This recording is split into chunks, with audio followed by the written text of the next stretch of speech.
이번 2월 달 한 달의 주제는 하나님의 만지심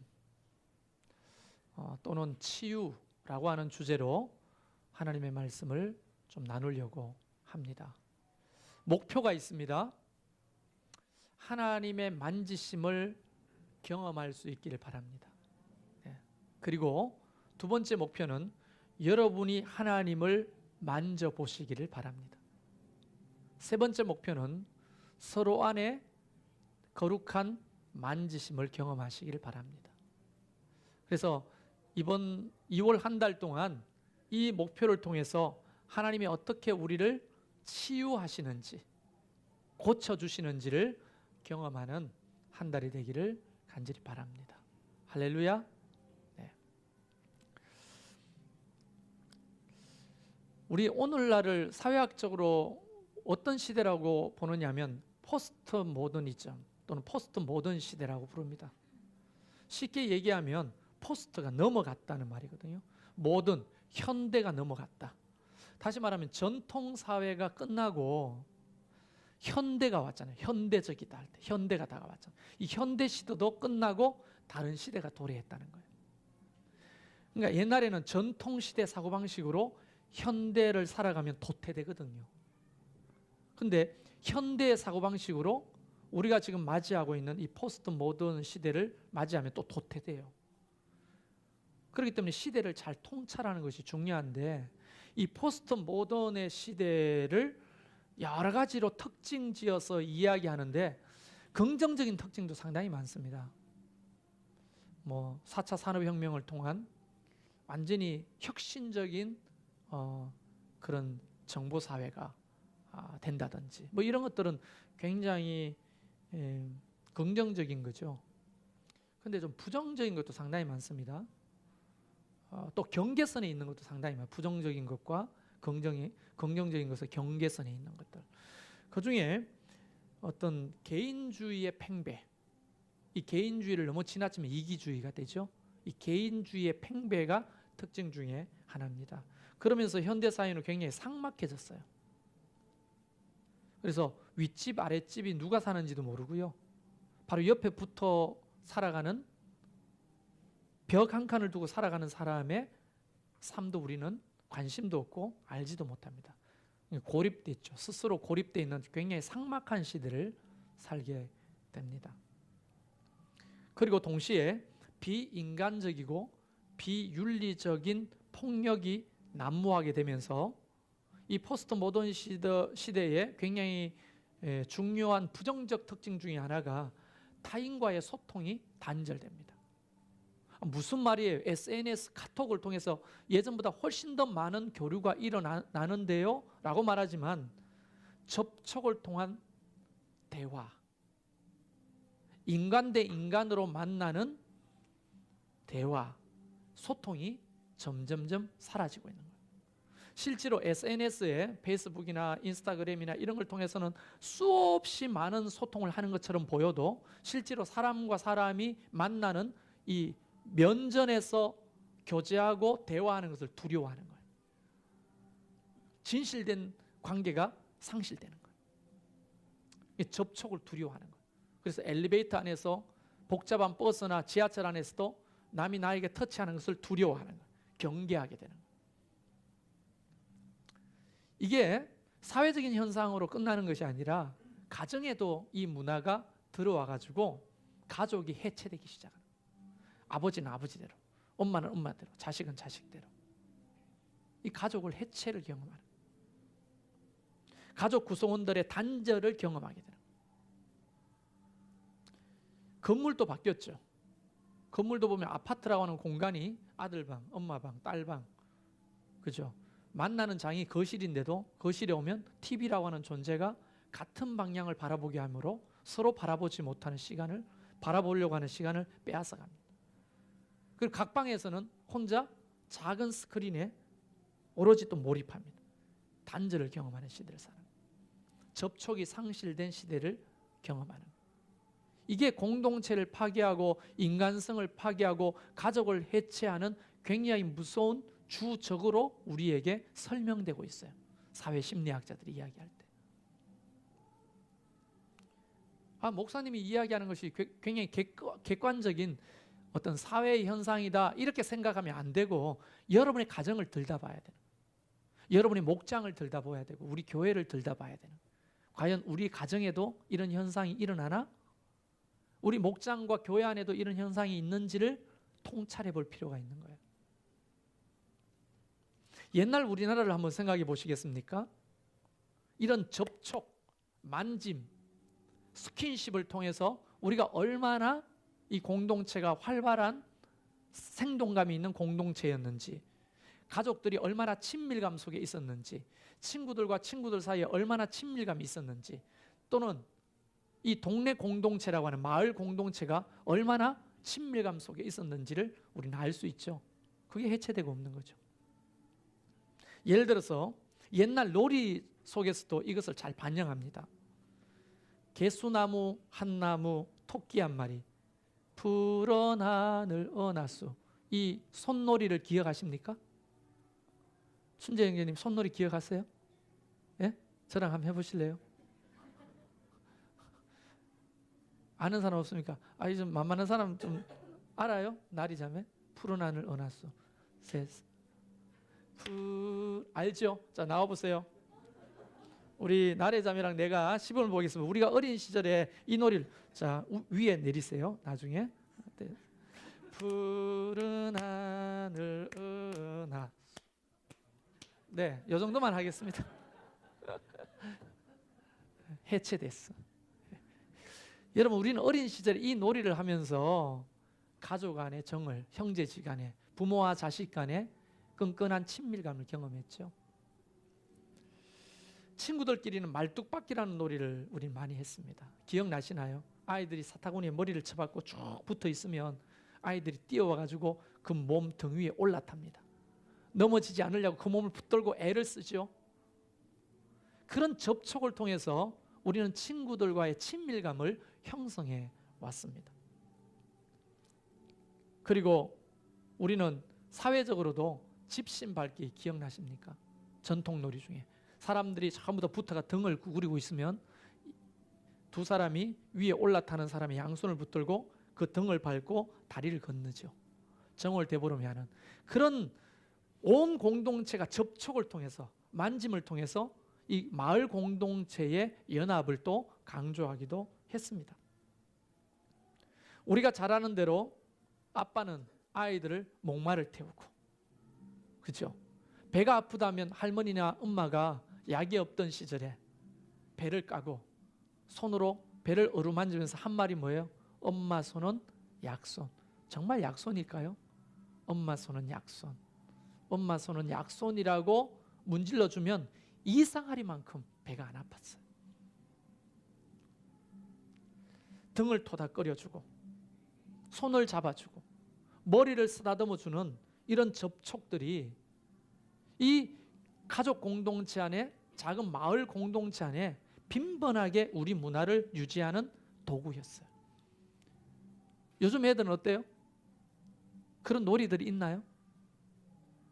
인터넷에 접속해서 개인적인 게임을 하죠. 어떤 접촉도 이루어지지 않습니다. 가상에서만 죽이고 살리고 때리고 이기고 하는 것들이 일어나지 대면하여 접촉하는 게임이 사라지는 거예요. 우리는 고무줄 놀이를 통해서 무엇을 경험하게 되었습니까? 아이들이 고무줄을 자르고 도망갈 때 우리는 그 아이를 잡기 위해 접촉하기 위해서 생명을 다해서 달렸죠. 그리고 결국은 접촉하고야 말죠. 그런 부정적인 놀이처럼 보이지만 그 속에서는 엄청난 친밀감의 도구들이 형성되고 있었던 거예요. 무궁화 꽃이 피었습니다. 이렇게 움직이다가 결국은 뭐예요? 술래를 터치하는 거예요. 이 터치 놀이는 우리 모든 놀이의 기본이에요. 붙잡을 놀이 생각해 보세요. 술래가 있습니다. 팀을 나누어서 아이들을 잡습니다. 그러면 얘들이 어디 와요? 술래 몸에 붙어 있죠. 손과 손을 잡고. 그러면 살아있는 사람이 가서 그 사람들 살리기 위해서 우리는 터치해서 그들을 끄집어냅니다. 이런 놀이들은 우리 사회적인 전반 모두의 접촉을 위한 놀이였어요.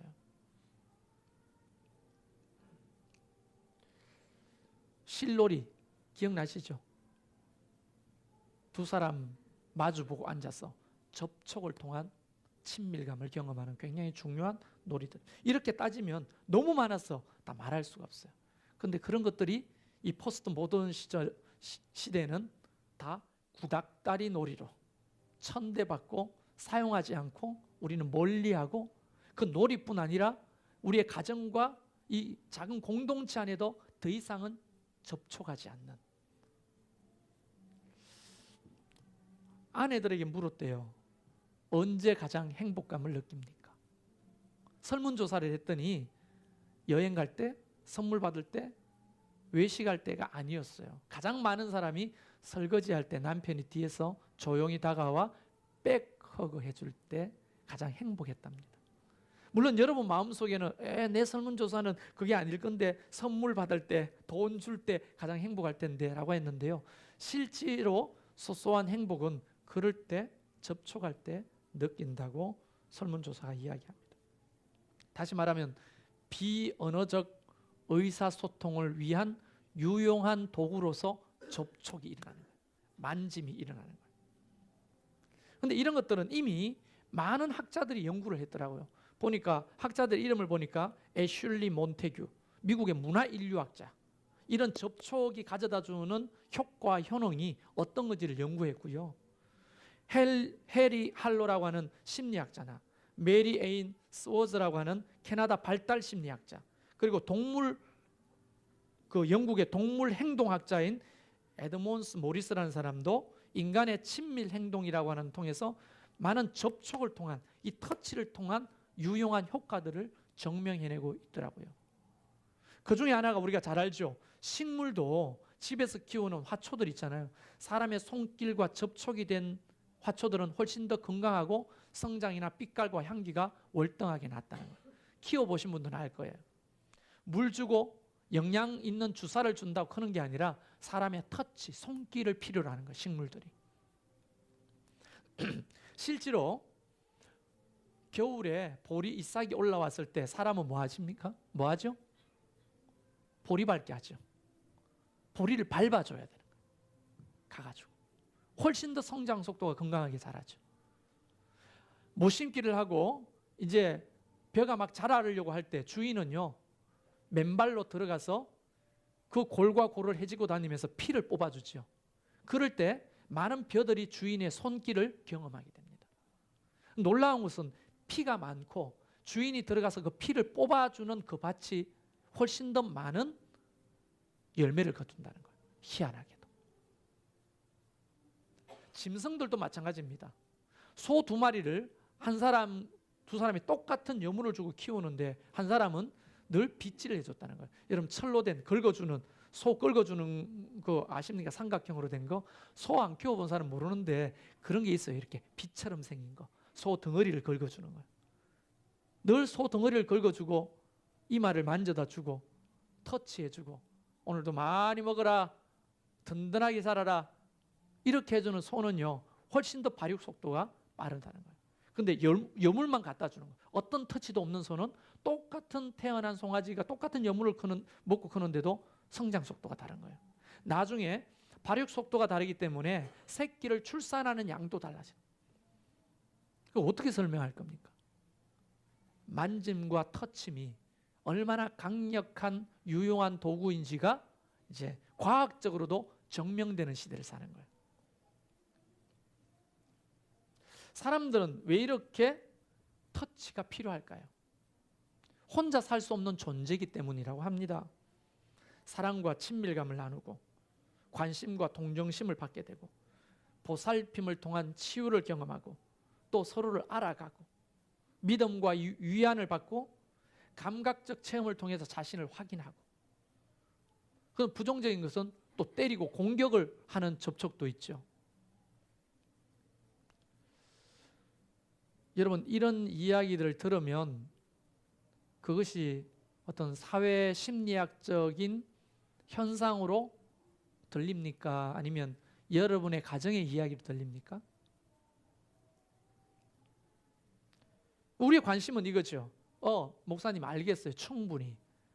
그러면 성경에는 뭐라고 하는 거예요? 하나님이 이 세상 만물과 인간을 창조하신 하나님은 이 접촉과 터치를 어떻게 이해하고 계시고 뭐라고 가르치시며 그분은 실제로 인간 사회 속에 예수 그리스도의 몸으로 오셔서 어떻게 행동하셨는지가 굉장히 중요하잖아요. 우리에게는 학자들이 뭐라고 말하는지도 중요하지만 그것보다 더 중요한 것은 우리 믿음을 가진 성도들에게는 성경이 그것을 뭐라고 말하는지를 귀담아 듣고 보아야 하죠. 그래서 오늘 첫 번째 순서로 나와 앉아 얘기를 해보려고 하는 겁니다. 예수님께서 산에 올라가 설교를 하셨습니다. 수많은 사람들이 그에게 모여들었어요. 그래서 인산인해를 이루었습니다. 그래서 그 설교가 무슨 설교냐? 산상수훈이에요. 그 유명한 마태복음 5장, 6장, 7장 세 장에 걸쳐서 예수님이 산상설교한 내용들이 쫙 기록되어 있습니다. 그리고 그 놀라운 설교를 듣고 난 다음에 예수님이 일어나시면서 엉덩이를 틀고 산 아래로 내려오시는데 많은 사람들이 일어나서 예수님을 따라 산 아래로 내려가고 있었습니다. 그때 저 멀리서 나와 앉아 한 명이 예수님께로 다가오는 겁니다. 여러분, 나병이라고 하는 것은요, 가장 무서운 병 중에 하나인데요, 육체적인 고통뿐 아니라 사회적 고통, 정서적 고통이 이루 말할 수 없는 질병입니다. 여러분, 손가락 끝에 감각이 없어지기 시작합니다. 이상하다. 감각이 없네. 발가락 끝에도 감각이 사라지기 시작합니다. 왜냐하면 나균이 들어오면 우리의 말초신경을 마비시키거든요. 그렇게 됩니다. 손끝, 발끝의 감각들이 사라지기 시작합니다. 어느 날 가시에 찔리거나 칼에 비어서 피가 나는데도 아프지 않아요. 그러면 빨리 제사장에게로 가야 합니다. 제사장이 그 몸을 확인하고 아하, 이거는 문둥병이다 라고 하면 바로 그 자리에서 정결의식을 하는데 뭐라고 하냐면 부정하다, 부정하다. 다시 말하면 너는 부정한 병에 걸렸으니 더 이상 이 공동체에서 살아갈 수가 없어 라고 하는 것을 법정 선언을 하게 됩니다. 제사장이.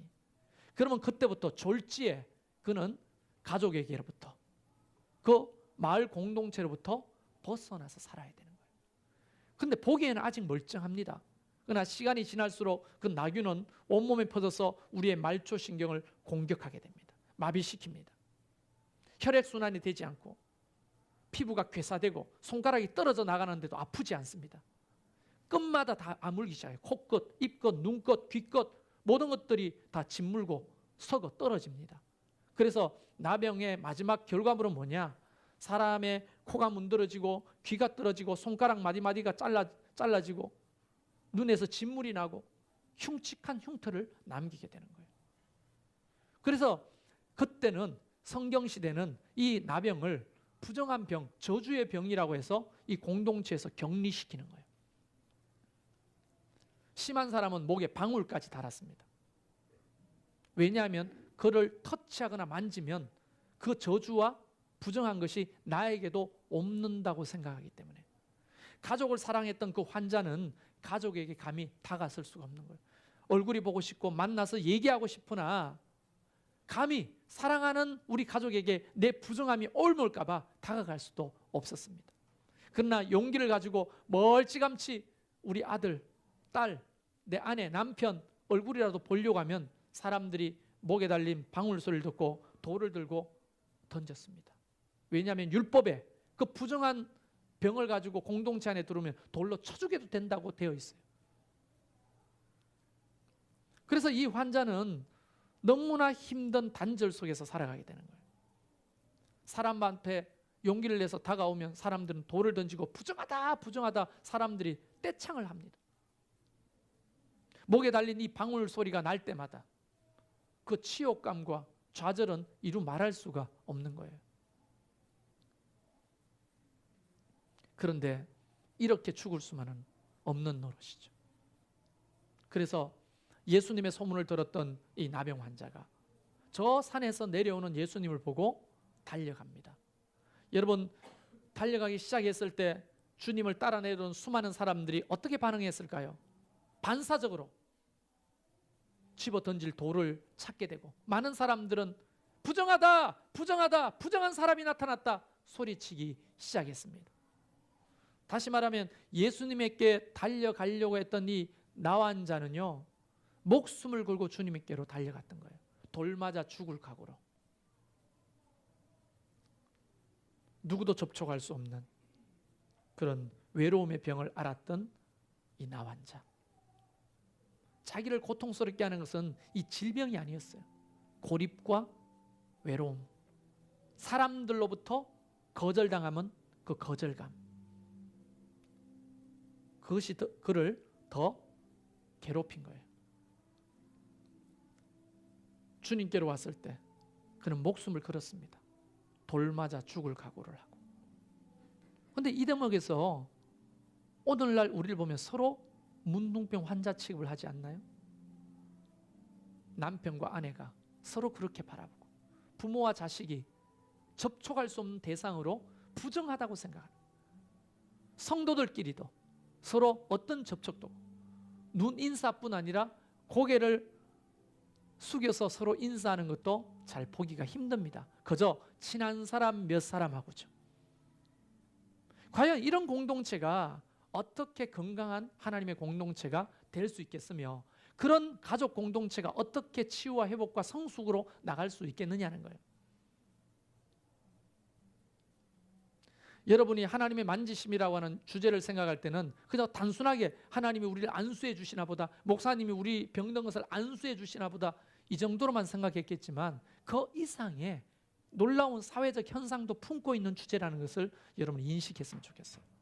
그래서 제가 일부 예배 때 예배에 나온 교사들에게 권면을 했습니다. 아이들이 왔을 때 우리 모두가 다 문둥병 환자 취급하지 말고 부정하다 하지 말고 어떻게 해요? 두 팔을 벌려 안아주라고 했어요. 다 내가 검사하겠다고. 아이들이 오면 코 흘리고 오는 애도, 몸에 온만 쓰레기를 묻혀온 애도 다 안아주라고 했어요. 왜? 서로를 왜 문둥병 환자 취급합니까? 접촉할 수 없는 대상으로 우리가 규정을 하죠. 친하지 않기 때문에, 난 저 사람 잘 모르기 때문에. 우리는 그것을 하나씩 극복해 가야 된다고 생각합니다. 그게 하나님 나라의 공동체라고 저는 믿고 있어요. 그래서 오늘부터는 아니지만 다음 주부터는 이제 목장별로 돌아가면서 목자 목녀가 저 옆에 서서 성도들 전부 다 허거해 드릴 거예요. 돌아가면서 우리 목녀들은 자매들을, 또 목자는 형제들을. 벌써 딱 거부감이 있죠. 어떻게 나 안 하고 싶어. 벌써 우리 사회는 그렇게 진입되어 있는 거예요. 그래서 일부 예배 때 제가 다 안아드렸거든요. 내가 문둥이에요? 벌써 우리는 그렇게 서로에 대한 경계심으로 교회 안에서도 가득 그렇게 사람들을 문둥, 좀 비약입니다만 문둥이 쳐다보듯이 쳐다보게 되는 거죠. 그런데 놀라운 일이 벌어졌습니다. 수많은 사람들이 손에 돌을 집어들기 시작하고 사람들은 부정하다고 외치는 그 순간에 예수님께 나와 이렇게 말합니다. 주여, 원하시면 저를 깨끗하게 하실 수 있습니다. 우리가 세 가지 목표를 말씀드렸는데 기억나십니까? 주님이 여러분을 만지실 거예요. 그러나 여러분이 또 주님을 만져야 돼요. 이건 오후 예배 때 설명을 할 겁니다. 여러분이 주님을 어떻게 만져야 되는지. 그리고 서로가 서로를 터치해야 되는 거예요. 이 문둥 나병 환자는 바로 주님 앞에 그렇게 달려나갔던 거예요. 주님을 만나기 위하여. 그런데 놀라운 일이 벌어졌습니다. 주님을 따라 내려오던 사람들이 전부 다 깜놀했어요. 깜짝 놀랐어요. 예수님도 허리를 숙이는데 돌을 집어들 거라고 예상했지만 그는 그 나환자에게 다가가셨습니다. 그리고 오늘 본문에 보면 뭐라고 되어 있어요? 이렇게 되어 있죠. 손을 내밀어 그에게 대시며.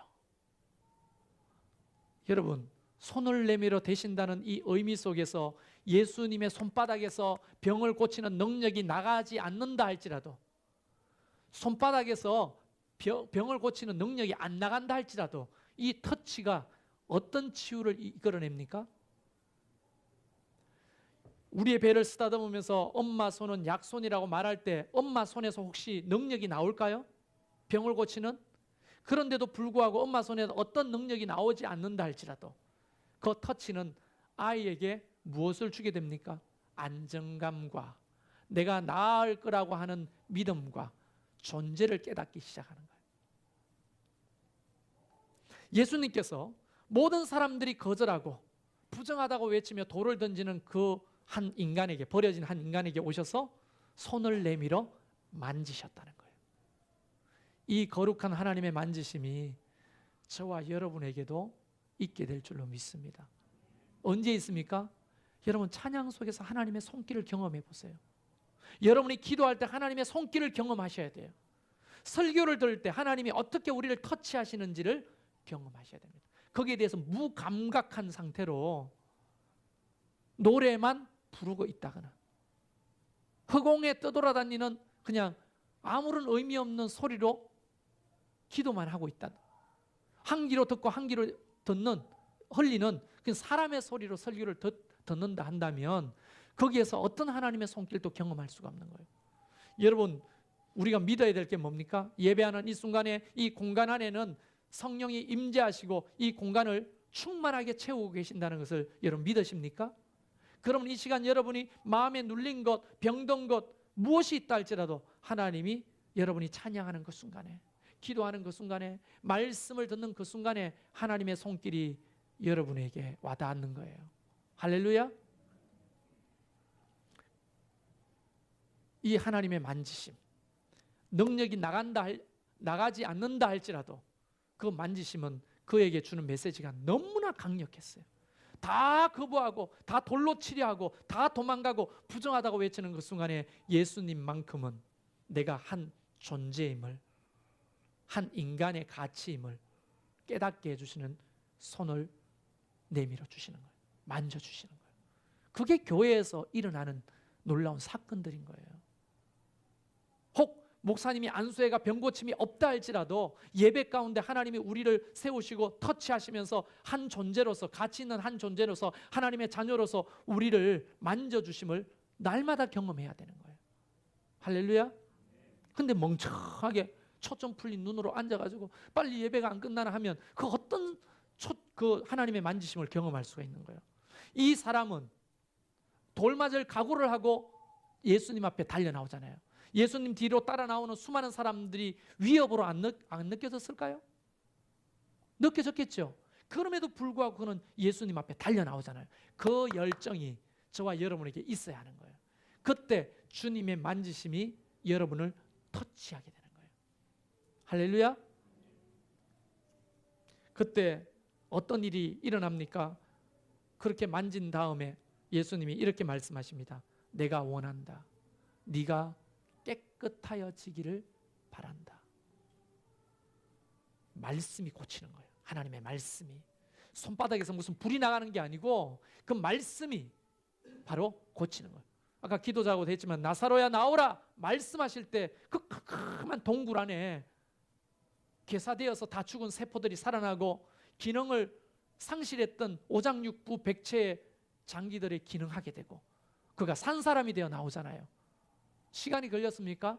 오늘 본문에 보십시오. 즉시 그의 나병이 깨끗하여 진지라. 할렐루야. 이것이 주님께서 우리를 만지시려고 하는 바로 결과입니다. 여러분 혹 마음에 여러 가지 무거운 짐과 걱정, 근심 또는 거절감 또는 사랑받지 못하고 있다고 하는 그런 외로움과 고독 이런 것들이 있다면 오늘 하나님이 여러분을 만지시면서 사랑한다. 내 아들, 딸들아 너는 버려진 존재가 아니야. 내가 너를 사랑한다. 말씀하시지 않겠습니까? 여러분의 육신의 질병이 있다면 오늘 이 시간 하나님이 다가가셔서 그의 환부에 손을 얹고 나는 네가 깨끗하여지기를 원한다. 말씀하시지 않겠습니까? 할렐루야. 그 역사가 여러분의 마음과 몸 가운데 일어나는 것이 하나님의 만지심입니다. 오늘 저와 여러분은 이 하나님의 만지심을 경험해야 합니다. 여러분 스스로는 되지 않는 수많은 일들을 경험하잖아요. 그럴 때 하나님의 만지심이 그것을 돌파할 수 있는 힘과 능력을 가져다 주는 것입니다. 이제 2월 한 달 우리는 하나님의 만지심, 또 우리가 하나님을 만지는 것, 또 서로가 서로를 접촉하고 만지는 걸 통해서 하나님이 어떻게 역사하시는지를 하나하나 경험하게 될 것입니다. 우리 이 시간 이 말씀을 붙들고 이 나와 한 자처럼 주님 앞에 나가면 좋겠어요. 그래서 하나님의 만지심을 이 기도와 찬양 속에서 경험하면 좋겠습니다. 오늘도 하나님은 우리 가운데 다가오셔서 말씀하십니다.